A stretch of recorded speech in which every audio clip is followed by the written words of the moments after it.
பிரியமானவர்களே, இயேசு கிறிஸ்துவின் நாமத்தில் நான் உங்களை வாழ்த்துகிறேன். எப்படி இருக்கீங்க? நல்லா இருக்கீங்களா? உங்களுடைய வாழ்க்கையில ஒரு இருள் சூழ்ந்து வந்து என்ன பண்றதுன்னு தெரியாம தடுமாறி கொண்டு இருக்கிறீங்கல்ல, இன்னைக்கு ஆண்டவர் அதற்கு பதில் தருவார். பயப்படாதுங்க. ஆனா அங்க ஒரு அழகான ஆலயத்தை பாக்குறீங்கல்ல, ரொம்ப பழமையான ஆலயம். இந்தோனேஷியா தேசத்துல மேடன் என்கிற சிட்டி, ஒரு பட்டணம் இருக்கிறது. இங்க கட்டப்பட்டிருக்க ஒரு பழமையான ஆலயம். இந்த தேசத்தை ராஜாக்களுடைய ஆட்சி காலத்துக்கு பிறகு டச்சு பீப்புள் வந்து இந்த தேசத்தை 350 வருஷம் ஆட்சி பண்ணி இருக்கிறார்கள். இந்த டச்சுக்காரர்களால் கட்டப்பட்ட ஆலயம் தான் இது. 200 வருஷம் பழமையான ஆலயம். இப்பொழுதும் இங்கே ஜனங்கள் கூடி வந்து கர்த்தரை ஆராதிக்கிறார்கள். இந்த ஆலயம் தேவனுடைய வார்த்தை, இயேசு கிறிஸ்து என்ற வெளிச்சம் இந்த தேசத்துக்குள்ளே கொண்டு வரப்பட்டது.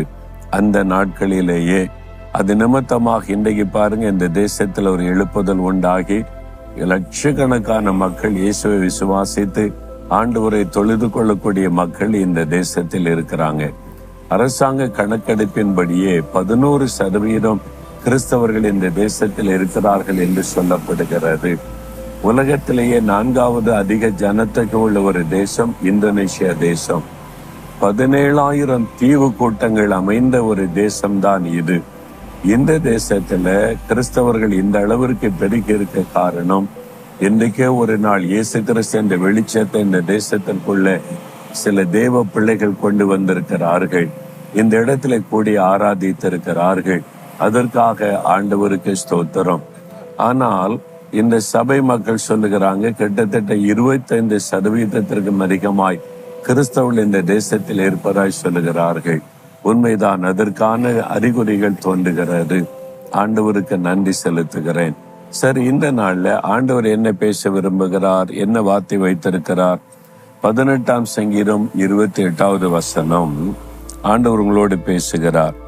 தேவரீர் என் விளக்கை ஏற்றுவீர், என் தேவனாகிய கர்த்தர் என் இருளை வெளிச்சமாக்குவார். தாவீதின் ஒரு பக்தன், தேவனுக்கு இருதயத்திற்கு ஏற்ற மனிதர். ஆண்டவர் துணை நின்றார். அதே சமயத்துல அவர் இருளான பாதையிலே ஆண்டவர் நடத்தி இருக்கிறார். அதனாலதான் அவர் சொல்லுகிறார், தேவரீர் என் விளக்கை ஏற்றுவீர், கர்த்தர் என் இருளை வெளிச்சமாக்குவார். இப்ப இருளான பாதையில போகிறேன், இங்கேயே நான் நிற்க மாட்டேன், கர்த்தரை வெளிச்சமாக்குவார். விசுவாசத்தோட அறிக்கையிட்டார். அதே மாதிரி வாழ்க்கையில நடந்தது. உங்க வாழ்க்கையில ஒரு இருளான பாதையில இப்ப நடந்து கொண்டிருக்கிறீங்க. ஏதோ ஒரு இருள் சூழ்ந்து வந்திருக்கிறது. என்ன பண்றதுன்னு தெரியல, எப்படி இதை தாண்டுவதுன்னு தெரியல. ஒரு இருட்டுல தடுமாறுகிறதை போல தடுமாறி கொண்டிருக்கிறீங்க. இன்னும் எவ்வளவு காலம் இந்த இருட்டுல வாழ போகிறேன்னு நினைத்து கொண்டிருக்கலாம். உடைய குடும்ப வாழ்க்கையில, வேலையில, பிசினஸ்ல, பல காரியத்துல இருள் சூழ்ந்து வந்த ஒரு சூழ்நிலை. கர்த்தர் உடைய இருளை வெளிச்சமாக்குவார். சீக்கிரத்துல வெளிச்சம் உதிக்கும். சீக்கிரத்துல இந்த இருள் நீங்கும். சீக்கிரத்துல வழி பிறக்கும். நீங்க ஆச்சரியமான மாற்றத்தை காண்பீர்கள். விசுவாசிங்க. கர்த்தரின் இருளை வெளிச்சமாக்குவார்னு விசுவாசத்துக்கு சொல்லுங்க. அந்த அற்புதம் நடக்கும். ஆண்டவரே, என்னுடைய இருளை நீர் வெளிச்சமாய் மாற்றுவீர். சீக்கிரத்தில் நான் வெளிச்சத்தை காண போகிறேன். இந்த இருளெல்லாம் நீங்க போகிறது. இயேசுவின் நாமத்தில் ஆமென், ஆமென்.